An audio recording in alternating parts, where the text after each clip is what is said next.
Halo teman-teman, bertemu lagi bersama saya di channel Ceptiana91, channel yang membahas seputar akuntansi, trading, dan investasi saham. Pada video kali ini saya akan membuat video cara membuat buku besar atau eh, kata yang lebih umumnya GL, General Ledger. Nah, bagaimana cara membuat buku besar ini?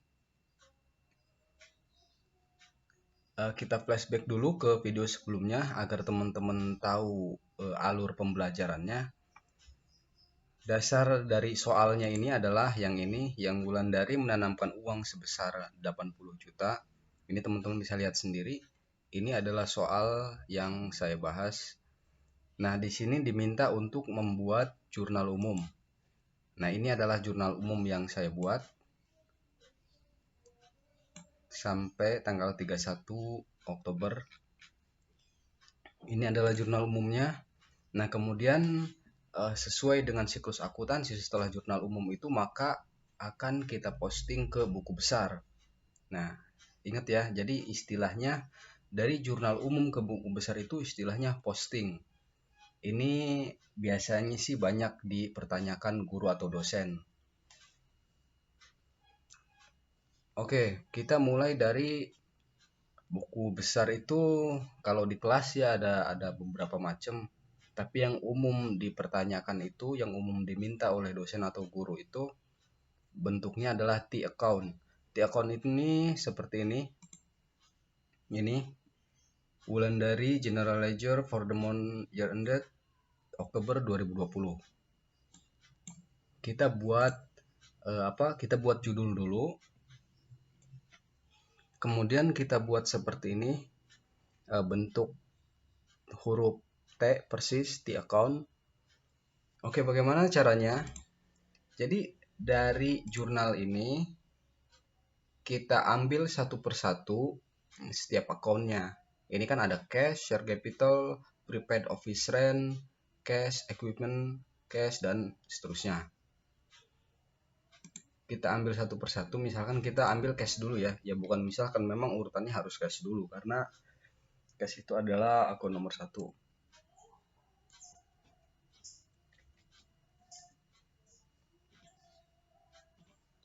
Oke, kita tulis cash di sini. Nah, kemudian kita lihat cash yang pertama ini nih, yang ini. Posisi catatnya ini di debit. Nah, ini ya, di debit ya. Nah, yang ini, yang 80 ini posisi cash di debit. Maka kita catat di T-account-nya juga, di GL bentuk T-account itu ya debit juga. Berarti kita catat di sini.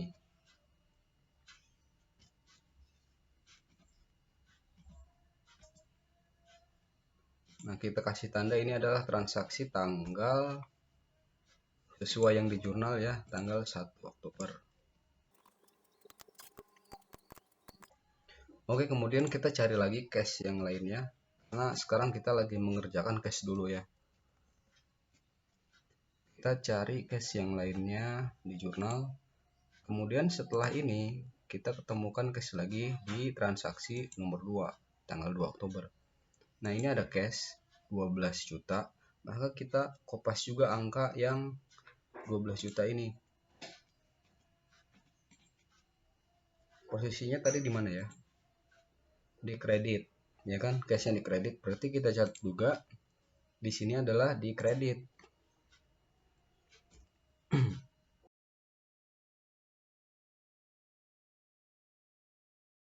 Kemudian seterusnya kita cari lagi cash. Jadi pokoknya semua setiap akun itu yang namanya sama kita golongkan jadi sama. Ini udah. Yang udah kita tandain aja ya. Jadi warna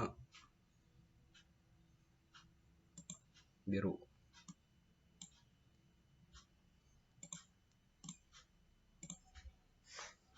Kemudian kita cari lagi, di sini ada cash.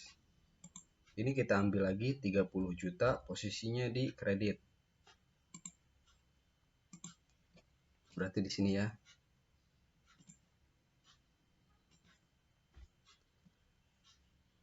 Tanggalnya jangan lupa. biar jelas itu transaksi tanggal berapa.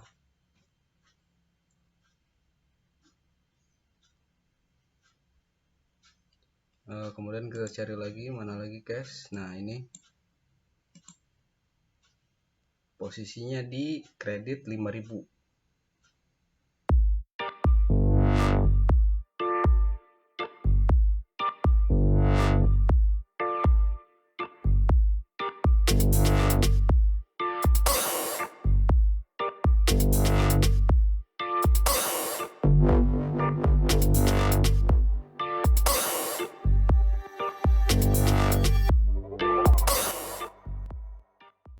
Oke teman-teman, ini adalah cash sudah selesai. Kita pastikan dulu tidak ada cash yang tertinggal. Cash udah semua ya, udah nggak ada. Ini saya tandain supaya nggak kena 2 kali atau supaya nggak ada yang tertinggal. Nah, ini adalah buku besar cash. Nah, gimana cara ininya, cara menentukan saldo akhirnya? Kita tahu kan cash itu posisi saldo normalnya di debit ya. Kalau ada di posisi debit ini, debit kan selalu di kanan layar handphone atau laptop Anda. Ini kan posisi debit dan ini posisi kredit ya, di sebelah kiri layar Anda. Nah, gimana cara menentukan saldo awalnya? Maka uang masuk dikurangi yang sebelah kredit, dikurangi, ditambah lagi ini, dikurangi lagi kreditnya, ditambah lagi debit, karena jika posisi debit itu maka bertambah gitu ya, dan di posisi kredit itu maka ada uang keluar, artinya harus dikurangi. Oke, ditambah debit, kemudian kita kurangi lagi kredit, ditambah lagi debit, kurangi lagi kredit, kurangi lagi, kurangi lagi. Oke, ini kan tidak minus ya, tidak minus, artinya kita artinya kita pindahkan ke posisi ini. Kemudian yang ini kita hapus. Hasil dari penambahan ini, hasil dari penambahan akun cash ini angkanya 48 juta. Ini kan normal ya, maksudnya tidak minus. Kalau minus maka posisinya simpan di posisi kredit. Kalau normal berarti simpan di sisi debit. Ini kan normal, tidak minus ya. Kalau minus kan mereka akan begini, bukan mereka. Nah, kalau minus kan begini nih, akan dalam kurung, artinya kita simpan di posisi kredit di sini. Tapi karena hasil penjumlahan dari akun cash ini surplus, maksudnya normal, maka kita simpan di posisi debit. Nah, seperti ini teman-teman. Ini adalah contoh pertama dari akun cash. Nah, untuk seterusnya kita bisa melakukan hal yang sama untuk akun-akun yang lain.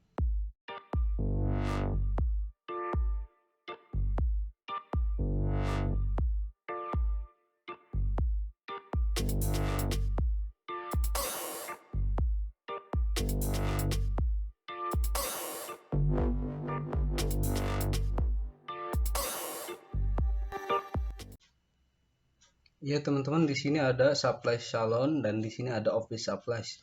Jadi sama-sama supplies. Jadi kita gabungkan aja ya. Itu sih tergantung permintaan. Tapi ini sama-sama persediaan. Jadi kita gabung aja.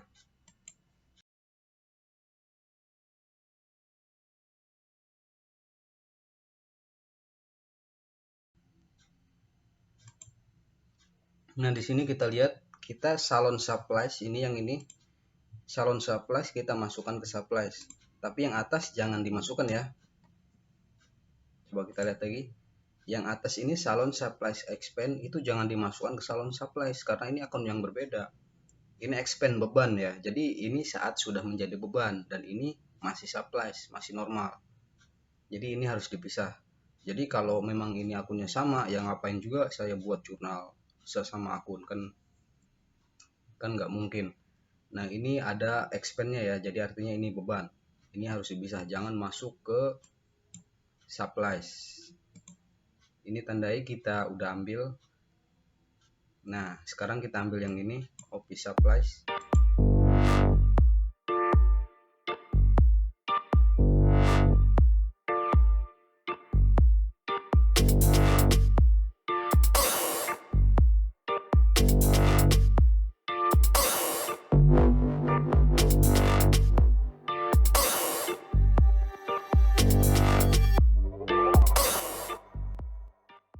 Oke teman-teman, ini adalah akun golongan aktiva ya.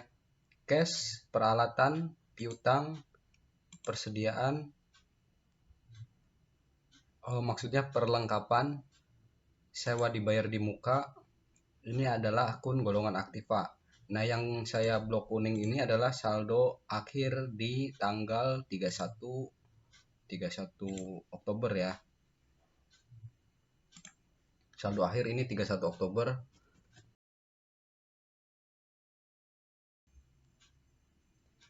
Ini adalah yang saya kuningin, ini yang saya blok kuning. Ini adalah saldo akhir di tutup buku 31 Oktober ya. Nah, jadi akun aktiva ini atau akun aset ini, cara mencari saldo yang kuning ini itu ya, aset kan kalau bertambah di debit. Nah, ini bertambah semua berarti, dan kalau berkurang di kredit. Nah, berarti debit ini dikurangi kredit, maka hasilnya ini, dan seterusnya begitu. Ini adalah akun golongan aktiva. Nah, selanjutnya kita akan membuat akun golongan hutang. Oke, kita cari lagi, sama caranya seperti yang cash tadi. Kita cari di sini mana hutang. Nah, ini hutang, posisinya di kredit. Maka kita catat di kredit. Jangan lupa tanggalnya biar tahu transaksi ini terjadi pada tanggal tersebut.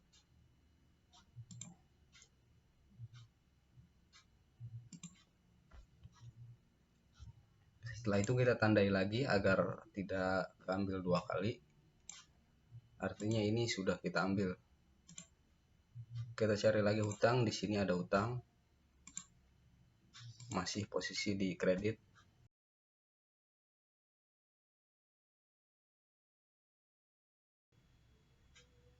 Oke, hutang sudah enggak ada lagi. Kita lanjut ke modal. Modal itu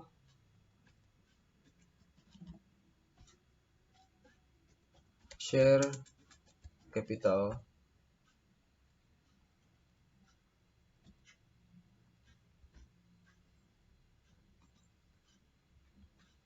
ini, share capital posisi tadi modal awal itu ya, posisi kredit, maka kita catat juga di kredit. Jangan lupa tanggal.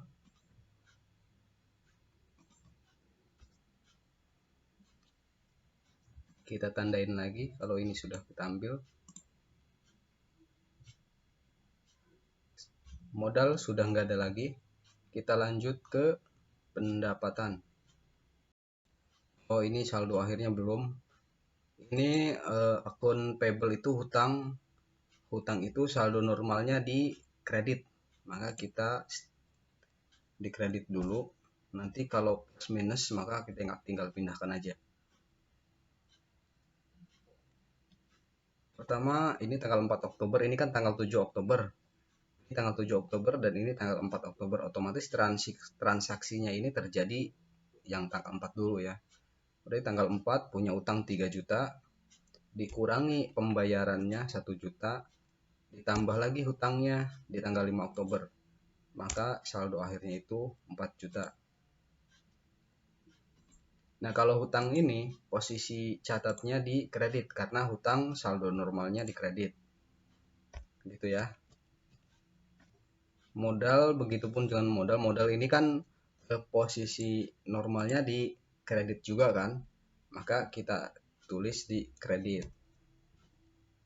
Modal cuma satu, kita tinggal kita kopas aja kalau cuma satu transaksi. Saldo akhir ini masih di 31 Oktober. sekarang kita lanjut di pendapatan atau sales service revenue, karena ini perusahaan jasa.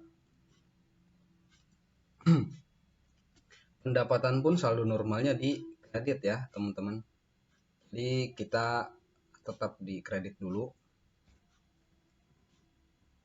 Kita lihat akun pendapatan di sini. Nah, ini ada pendapatan 14 juta. Ini ada pendapatan lagi 1 juta.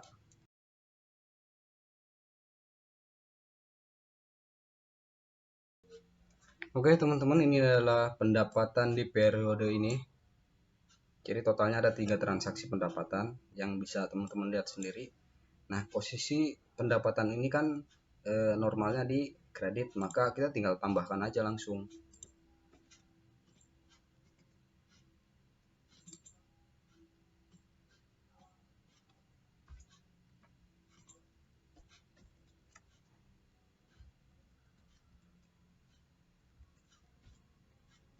Ini adalah pendapatan totalnya 24.750.000.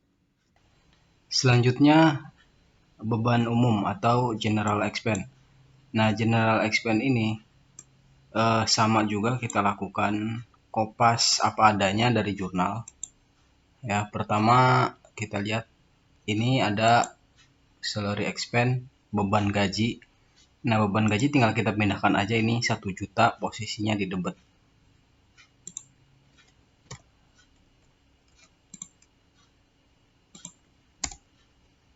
Kita tandai lagi kalau sudah diambil supaya tidak terambil 2 kali.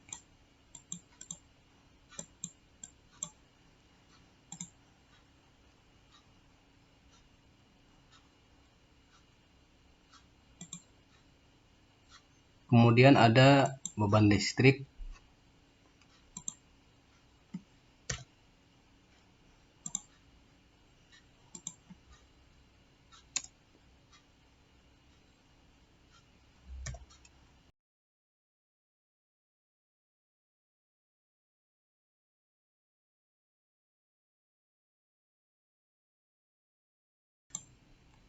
Selanjutnya ada accrued expense.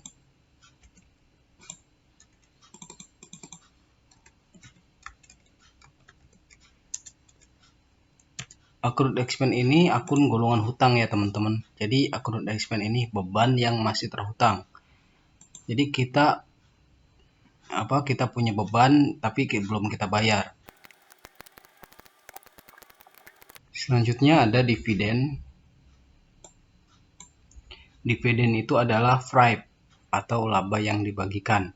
Nah, dividen ini pada neraca dia akan mengurangi pendapatan. Laba ditahan itu akan dikurangi oleh dividen yang dibagikan kepada pemilik. Selanjutnya ini kita udah selesai. Selanjutnya tinggal sisa 1, ini ada akumulasi penyusutan. Oke teman-teman, ini adalah akun terakhir akumulasi depresiasi. Kita tandai kita udah. Berarti udah semua ya, nggak ada tersisa. Nah, ini adalah cara membuat GL General Ledger dengan bentuk T account. Oke, terima kasih telah menonton video ini dan sampai jumpa di video selanjutnya.